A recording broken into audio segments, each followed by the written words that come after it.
Well, then you had these songs. Weren't you maybe a little bit afraid of coming out with the songs and touring under the name again? Well, we've had 3 years to. Well, no, I want to say this. Oh, okay, so I mean that's a very fair question. I would say that I was probably the most skeptical person in the room.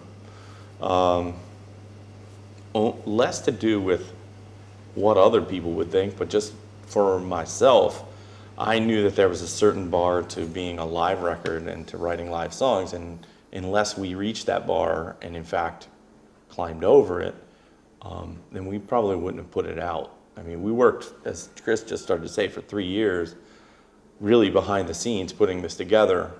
Year one was learning each other, learning how to be in a band, trust.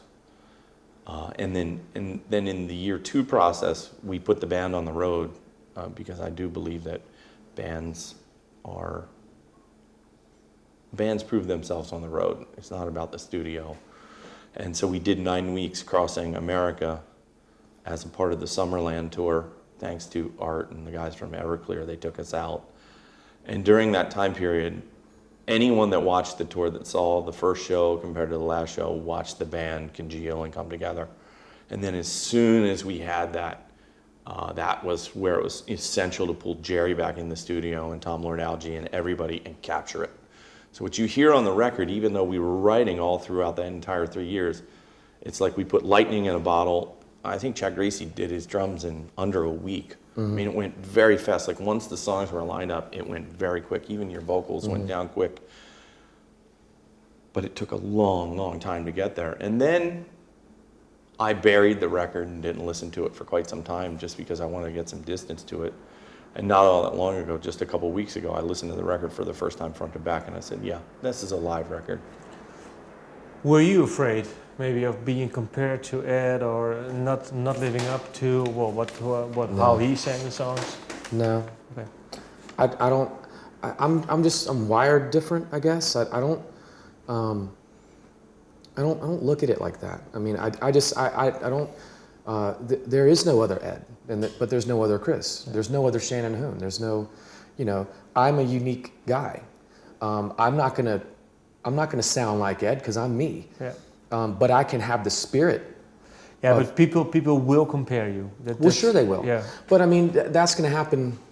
Yeah, okay. This is our life. This is what we get to do. Well, I want to say this. It's sort of an interesting thing because there is. The audience really is a part of the experience. And it's a very important part. It's intimate. I guess the only way I can describe it is like there's a sexual intimacy in between the band and the audience.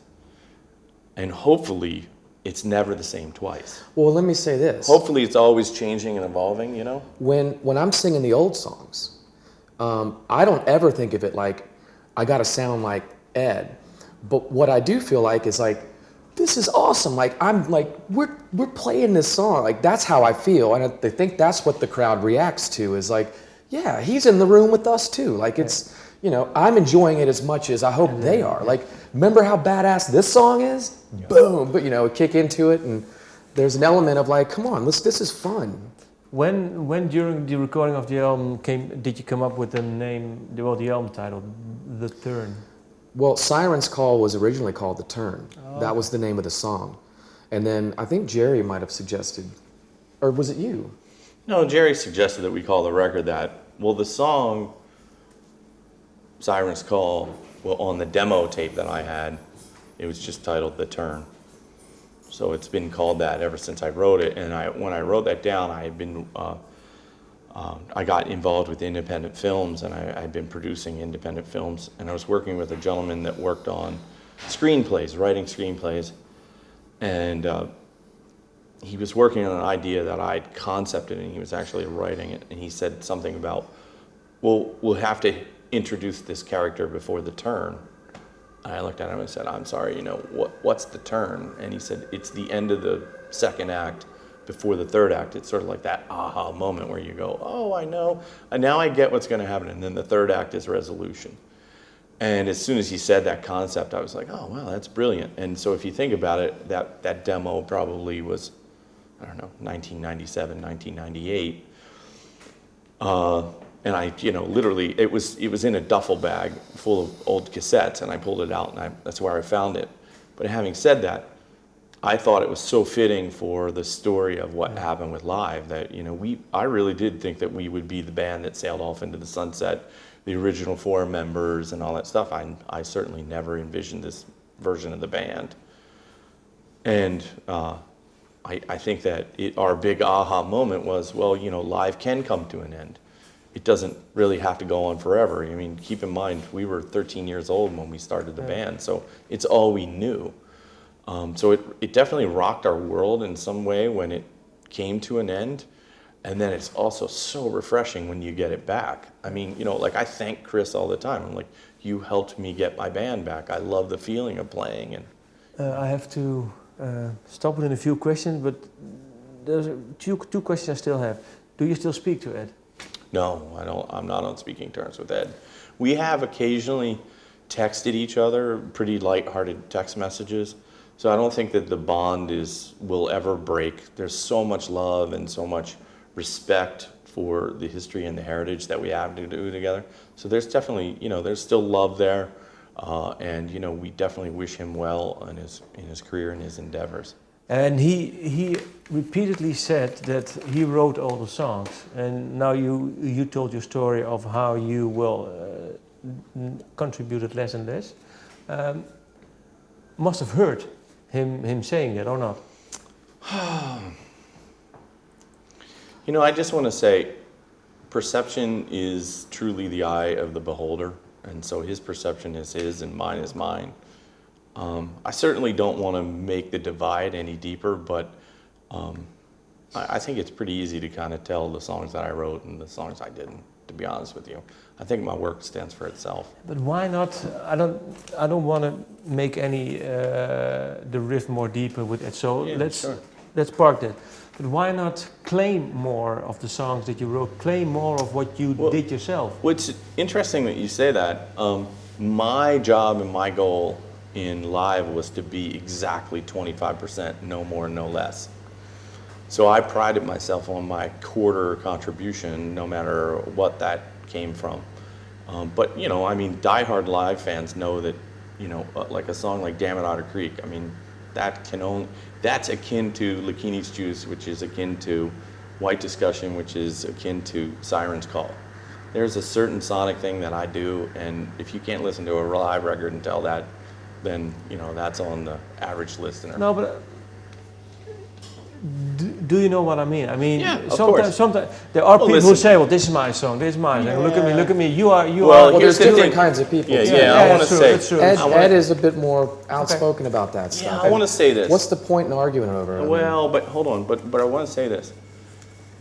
Ownership of the songs, but ownership of the songs denies what I believe is inherently the process, which is that the songs already exist in the ethos, and my job is to have an antenna.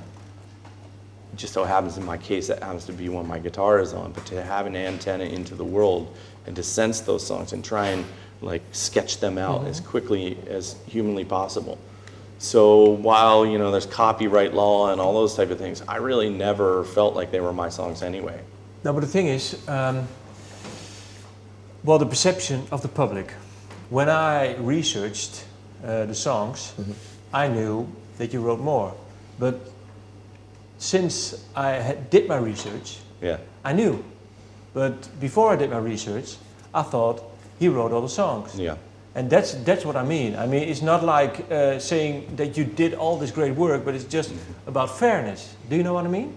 That's the thing. That's the thing what I mean. Yeah. Well, I try and bring a really humble approach to the music. Okay, that is good. But having said that, it's interesting. Obviously there were a lot of good therapy sessions that went along with the breakup of the band.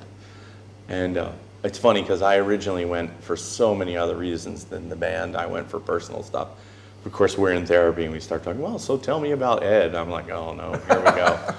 Like, this will be a good one. But interesting enough, that's one of the things that the therapist talked about. They were like, you know, you need to put your stamp on it. You need to claim your ownership. It's like, well, let me just put it this way. No, but if you don't want it, it's okay. But that's just what But I I was want to say thinking. that my claim to the ownership is listen to the turn and you'll know the truth. Okay, that's good. That's what I was just thinking more in your way than in. Well, I like it and I appreciate it. But I will want to say, you know, well, no matter what Ed says, my great collaborator for all those early years of my life was Ed. I mean, we wrote a lot of brilliant songs together. And so I never wanted to detract or tear down that. And I don't know, you know, when you're sitting in a room with somebody, I mean, I don't know, like you're into ensemble music, so it makes it so much easier. See, this is the difference. I'm like, I can't wait to write an idea and give it to him to see what he does with it, even if it's tear it apart and say, I don't even know what to do with it. Who cares? Write a new one. Yeah. I think that on the other side, I think in particular, when you labor over lyrics can be really, really hard. And Ed labored over his lyrics. He cared a great deal about them. And so he didn't want anybody to ever detract or take away from what he put so much time into. And granted, he should have always had that and should always have that right.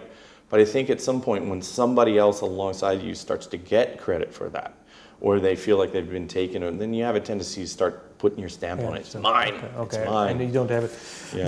Last question. The first incarnation of life lasted 20 years. Will you be still making albums? Let's say 10 or 15 years from now.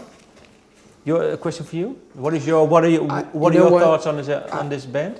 This is still like, it's just a work in progress. I mean, we just continue. If we continue to have fun, and make the kind of music that we're making, then you know, let's ride it out.